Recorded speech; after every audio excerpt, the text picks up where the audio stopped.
Alright, magandang araw po sa inyong lahat mga kababayan, Batang Maynila Toits. Diretso na po tayo sa pag-uusapan natin, wala nang paligoy-ligoy pa. Ilang araw na nakalipas ay sinabi po ni Senator Ping Lacson na halos lahat po ng mga senators ay meron pong budget insertion sa 2025 national budget. So halos lahat po. At di ba napatanong pa tayo sino kaya ang walang insertion doon po sa national budget. At isa po sa nagsalita na wala siyang insertion ay ito pong si Senator Risa Hontiveros. Sabi niya wala po akong BICAM insertions. Ito po yung post niya ng October 3. Wala po akong BICAM insertions. Wala sa unprogrammed funds. Period. Isa pa, hindi ako pumirma sa BICAM at bumoto rin ng no sa kontrobersyal na 2025 budget.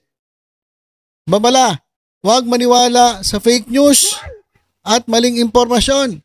O bakit niya nasabi yung huwag maniwala sa fake news at maling impormasyon? Kasi mga kababayan, ito pong si Anthony Taberna doon sa kanilang programang 2x2 ay naglabas po ng mga lista ng mga projects. At sabi niya, yun daw ay insertion ni Risa Hontiveros. Mamaya silipin natin yon. Kaya sabi ni Senator Risa Hontiveros, huwag maniwala sa fake news at maling impormasyon. Lahat ng iminungkahi kong amyenda sa budget ay dumaan sa tamang proseso at inaprubahan ng Senado. Okay. Ito, papakita ko sa inyo yung inilabas ni Anthony Taberna. Ito mga kababayan. Ito pong nasa ating screen. Ayan po ay kuha dun sa live ni Katunying ni Anthony Taberna. At kung titingnan po natin itong litratong ito, ayan mga kababayan, ilakihan na natin. Ay nakasulat po dito ang mga pangalan ng proyekto. Nandito rin po yung amount at yung proponent. Okay? Yung proponent po, siya po yung nag-amenda o nag-introduce ng amendment. Dito po sa mga proyektong nakasulat dito. Halimbawa, construction of multipurpose building, Barangay 262 Zone 4, Tondo District 2, Manila, 15 million. So marami po yan. Actually, marami pong inilabas etong si Anthony Taberna. Sabi po rito, ang pinakita ni Katunying na resibo kuno na budget insertions ay ang budget amendments ni Senator Risa. Kasi mga kababayan, napagkakamalan nila na yung amendments ay insertion din. Sa totoo lang mga kababayan, magkaibang bagay po ang dalawa. Ayan po nakasulat dito Magkaibang bagay po yung insertion at yung amendments. Ang budget amendments, makinig doon sa yung mga utak dilis Ang budget amendments ay dumaan sa tamang proseso sa Senado. Ang mga proyektong ito ay batay sa konsultasyon sa mga LGU at pangangailangan ng taong bayan. Legal at mandatory po ito. Ito ang standard at transparent na trabaho ng isang legislator para pag-aralan at pagandahin ang budget. Malinaw po, hindi po ito budget insertions na pinapakalat ngayon ng mga DDS. Obvious na malicious attack para dungisan ang pangalan ni Senator Risa. Etong nilabas ni Katunying, doon po sa programa nilang 2x2, yung amendment ay pinipilit nilang pangalan ng insertion.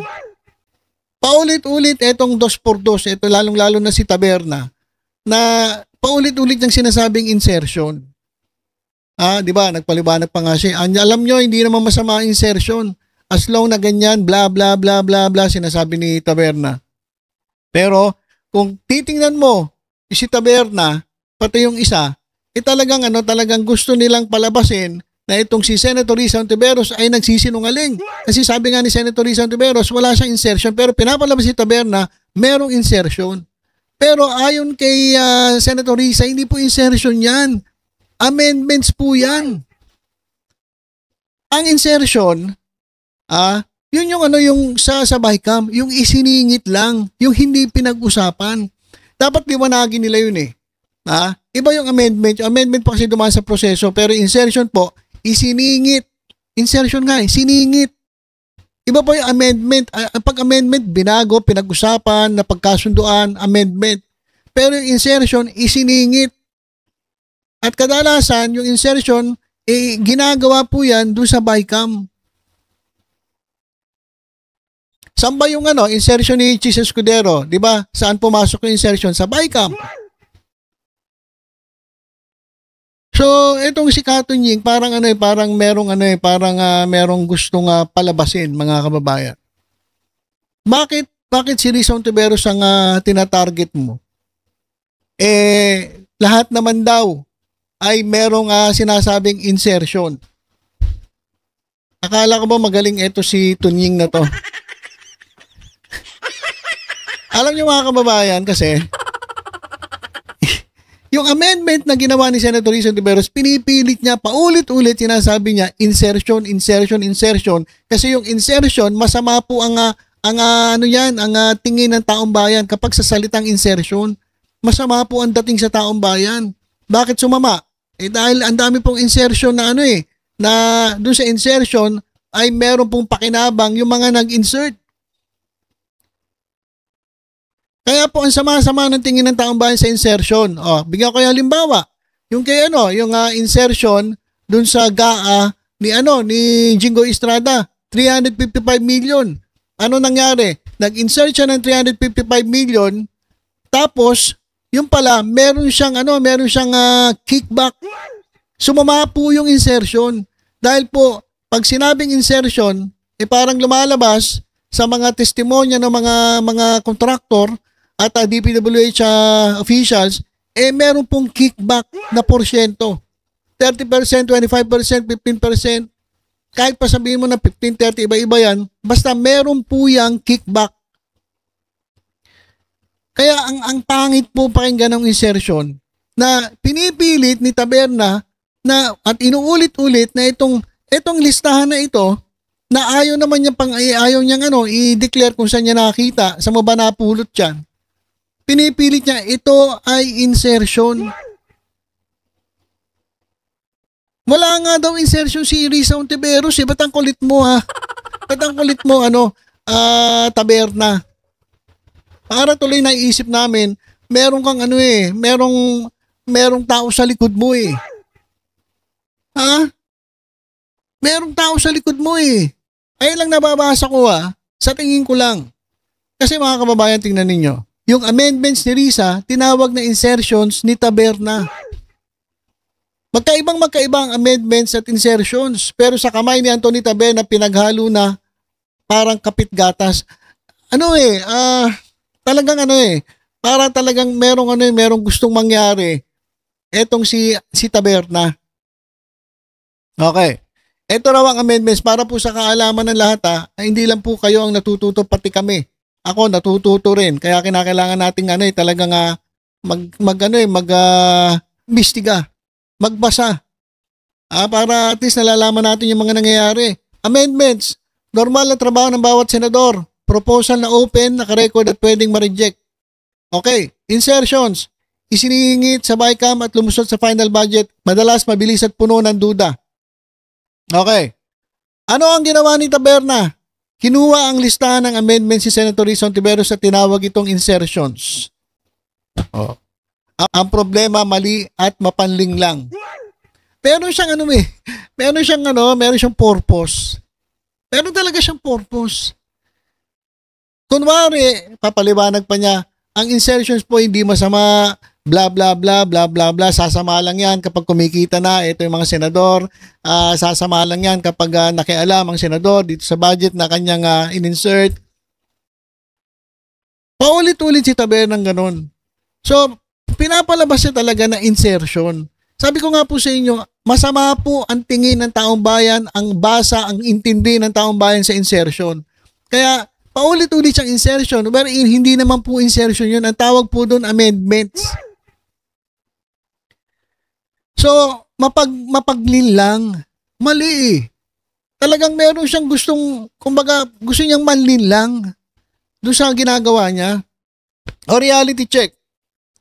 Si Risa Ontiveros, kahit may amendments, katulad ng lahat ng senador, bumoto ng no at tumangging pumirma sa BICAM report.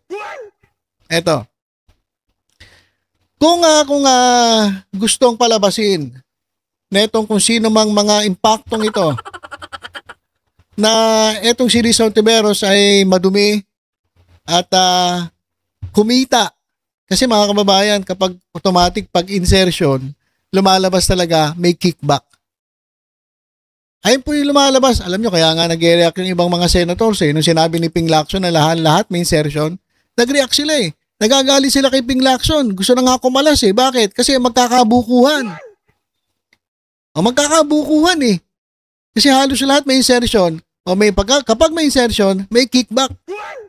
Kaya nga nag-react yung iba Di ba? Sino yung mga nagsabi dyan? Parang gusto ko na umalis sa majority kasi nadidiin kami. Ayoko na dito sa majority kasi pinagbibintangan kami. Bakit kayo matatakot? Bakit nyo kukontrahin yung gusto ni Ping Lacson? Inilalabas na naman niya yung totoo. Dahil mabubuko kayo? Bakit hindi nyo nalang sagutin katulad ni Rizal Tiveros? Target nga si Rizal Tiveros. Hindi ko alam kung bakit Bakit siya yung sinisingle out ngayon ni Taberna? Dahil ba si Rizal Tiveros ay malakas sa pagkapangulo dyan po sa 2028? Dahil ba ito ay mukhang ito ang susuportahan ng opposition, si Rizal Tiveros? Kaya ngayon pa lang binabanata na ng mga alipores ni kung sino man Poncio Pilato. Hindi ko na kailangan sabihin kung sino yung yung nasa likod na ito Kasi pag binanggit mo raw yung sabihin nila, hindi mo pwede raw banggitin yung yung religious group. Kasi pag binanggit mo raw, pwede ka raw sampahan ng libel ng religious group. Ay, ayoko magbanggit. Kasi sino ba ngayon ng ang talagang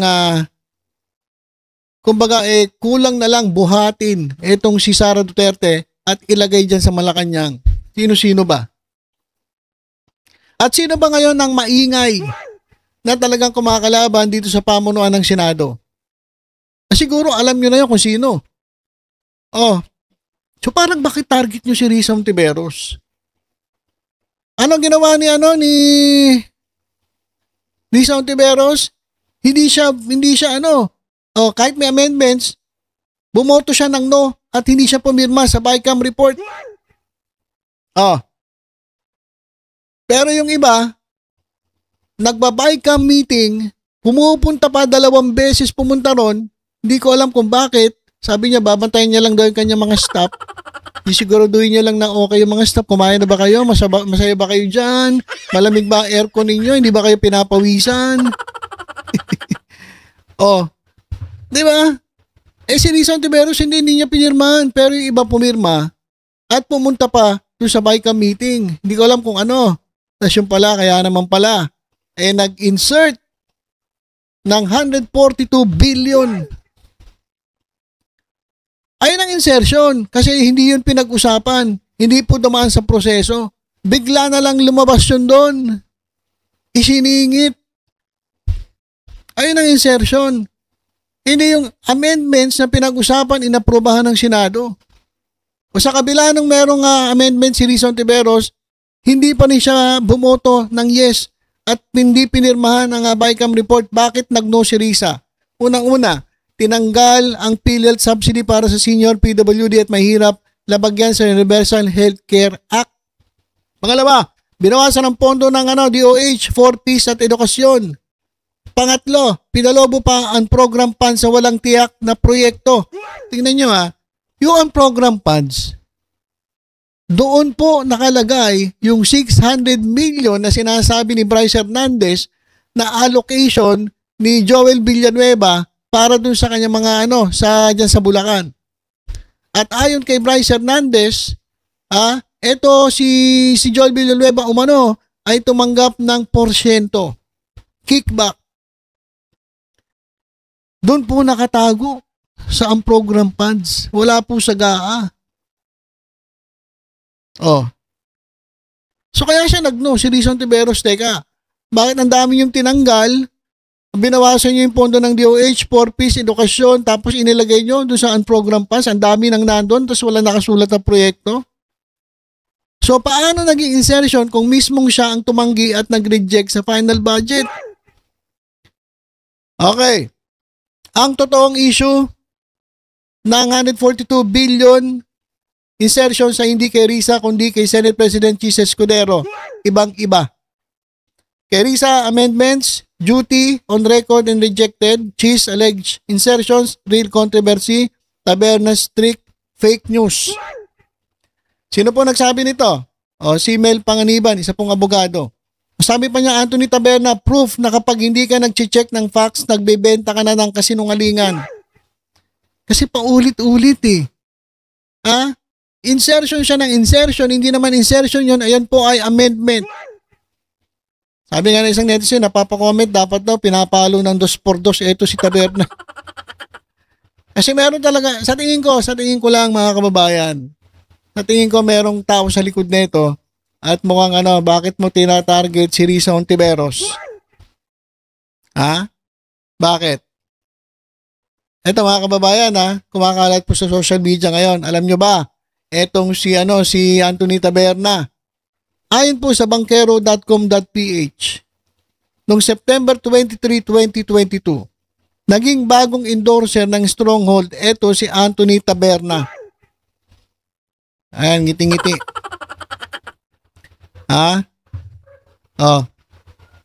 Eto pala ay naging endorser ng Stronghold noong September 23, 2022. Sino ba ang may interest diyan sa Stronghold? Alam niyo na kung sino. Hindi ko na babanggitin. Hindi ko na babanggitin. Alam ko naman kilala niyo 'yon. Ito po yung mga facts. Ito po yung mga katotohanan, hindi po kasinungalingan.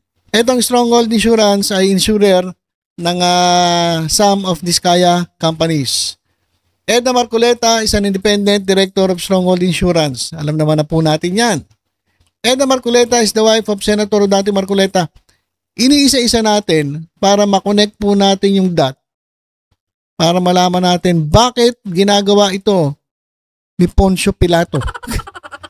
Bakit ginagawa ito ni Anthony Taberna? Okay. Nasaan na ba tayo? Number 3. Edna Marcoleta is the wife of Senator Dante Marcoleta. Pang-apat, Senator Marcoleta was representative for the Alagad Party List from 2004 to 2013. He is the first elected Philippine senator affiliated with the Iglesia ni Cristo. Eto na, napasok na yung INC.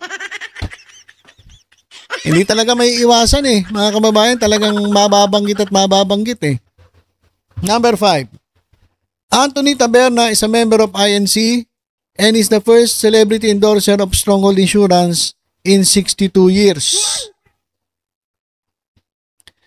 Number 6, Anthony Taberna attacked Senator Risa Hontiveros with accusations of budget insertions without disclosing his sources and authenticity of the list he has. Naglabas siya ng mga listahan. Hindi naman niya sinabi kung saan niya nakakuha at walang katunayan na ito'y totoo. Hindi siya authenticated. Paano mo patutunayan na totoo yung inilabas mo kung ayaw mo sabihin kung saan yung source? At ito po yung mga ilan siguro na pwede nating tingnan bakit ito ginagawa ni Taberna. May kinalaman kaya ang INC dito? Kasi pag ako naririnig ko si Marcoleta, naiisip ko Sara Duterte. Kaya lang, ito mamagaling at talagang bilib na bilib ang mga DDS dito kay Marcoleta, pero sabi nung nung mga titinding mga justices ito raw si Marcoleta ay nandun po, yung kalagayan niya nandun po sa sa pinakamababang level ng abogado. Kaya nga sabi ko, sakit naman. Aray naman. Marami na sakta na DDS doon. So, ito po yung mga yung mga pwede nating tingnan na mga ano, na mga siguro dahilan, let us connect the dots. Bakit ganito ang ginawa ni Anthony Taberna? Ano ang layunin ni Anthony Taberna? May kinalaman ba ang INC rito? May kinalaman ba si Sara Duterte dito? Nako, ang dami nating tanong. Kasi talagang ito si Taberna, pinipilit niya na insertion yung mga listahan na nakasulat doon wherein ito po ay amendments. Kaya talagang meron pong masamang balak. Ito si Anthony Taberna. Kaya ganyan ang ginawa niya. Kaya muli, paalala ko po sa ating mga kababayan, ayon din kay Senator Rizon Tiveros, babala, huwag maniwala sa fake news at maling impormasyon. Isa pa, hindi ako pumirma sa BICAM at bumoto rin ng no sa controversial na 2025 budget. Okay, so kung ito man ay paninira kay Rizon Tiveros, mga kababayan, huwag po kayong basta-basta maniniwala. Sa tingin ko kasi, mukhang ngayon pa lang inumpisa na nilang sirain si Rizon Tiveros dahil sa 2028, malamang at sa malamang, siya ang piliin ng oposisyon para kalabanin yung kanilang idol na lagi namang walang ginagawa. Pag-ala-gala lang. Gumagawa ng kanta. Ayan tuloy. Diba? Dahil sa kanta nagkaroon ng delubyo doon sa Davao. Nako. So yun mga kababayan, dapat ito tanungin si Anthony Taberna, bakit ganon? Halos lahat ng senators may insertion, pero bakit parang si Rizon Tiveros lang yung sinisingle out? Bakit ba? Katunying. Bakit? Kamusta na pala yung insurance ko? Naka-insured ako sa Stronghold nung nag-renew ako ng lisensya ko, nung sasakyan ko. Stronghold Kamusta na po ba? Endorser pala kayo ng Stronghold Okay naman po ba serbisyo ng Stronghold? Marami bang nakikinabang dyan sa insurance ninyo? Mr. Anthony Taberna? Nako. Ayusin nyo po dyan Marami po naka-insured. Mukhang naka-tie up kayo sa LTO. Anthony Taberna? Walang pinipili talagang insertion yung amendments. Kapag ganyan, merong masamang balak yan. Diba? So ilan po mga kababayan, tutok-tutok lang po dito sa Batang Manila to. Sa iba pang updates, ingat po tayong lahat. God bless po.